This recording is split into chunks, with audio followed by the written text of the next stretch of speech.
Okay, the question on everyone's mind, Binance and Pepe, Coinbase and Pepe, what is going on with these big tier ones and what does that really do for this massive meme coin rally right now? Well, we're going to break it down and there's some hints and some clues that might just be pointing the direction of a Binance listing. Well, we'll get into that. Make sure you subscribe to the channel for more. And if you want to send Pepe to $1 billion market cap, smash the like down below. It honestly does work. Smash the like, you know what I mean? Okay, let's get into it. Right now, Pepe, 1957 has been on an absolute rampage here.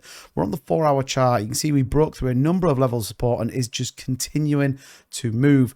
We're currently at 67.5, but this is going to skyrocket. If you take the hour as an example, it's $6.62 million on the hour. So you can equate to that. It's going to be something about $130 million on 24-hour volume, just given the last hour alone. And what we're seeing is some significant buys and then some significant sells, followed by some gigantic buys. We've seen things like $150,000, $200,000.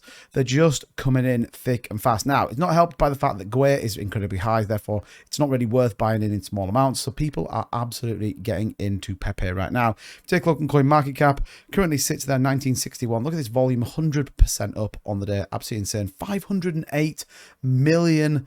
Now, you might be thinking, what's the relevance of that? Well, let's take the top 10 cryptos. It's more than Solana, more than Matic, more than Dogecoin, more than Cardano. It's absolutely crazy. It's even more than BNB right now. If you take a look at its, the rival, if you like, Shiba Inu at 87 million is dwarfed by Pepe's amount. Now, I want to talk a little bit about multi-signature wallets and why it's important. Now, the reason I'm going to talk about that is we know Pepe has now moved over to a centralized exchange wallet multi-sig.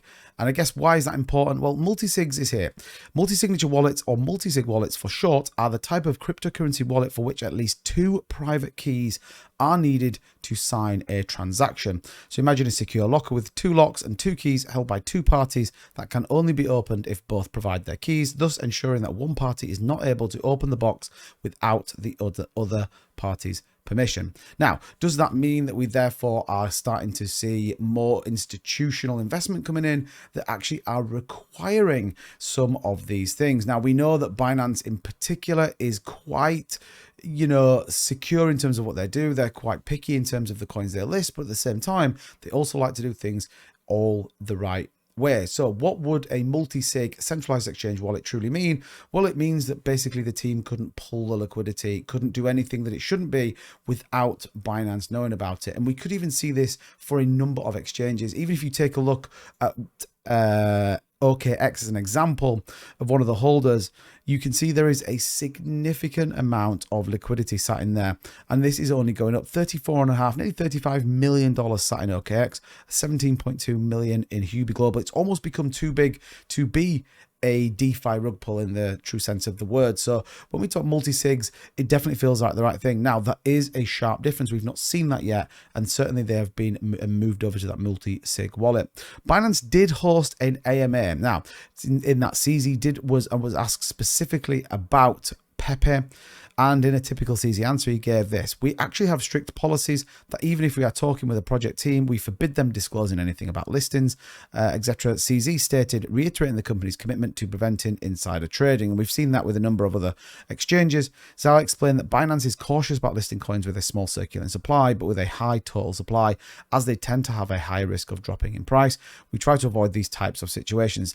Now, the reason why that's important is I've been talking about Pepe and its liquidity now for a while, but what I can say is this is starting to ramp up significantly on the decentralized exchange, and I genuinely think something has changed from the development team to ensure that this liquidity is built. Now, why is that important? It means that when you get big sells, we saw a 78 ETH sell on the price, and the price dropped about 30 or 40 points, so it does stabilize the floor. Everything Binance wants with an exchange listing. So there is definitely some rumors, there's definitely some gurgles around could there be a Binance listing. I think given its volume at $500 million, well, Binance would be pretty silly to pass this one over. Now, whether they put it into their innovation section, whether they, take a little bit longer, but let's be clear, if Binance lists Pepe, strap in, it's about to go absolutely insane. Let me know in the comments down below. Drop a yes or drop a no if you think Binance is going to list it. Thank you so much for watching. Don't forget to subscribe. I'll see you guys in the next one. Bye-bye.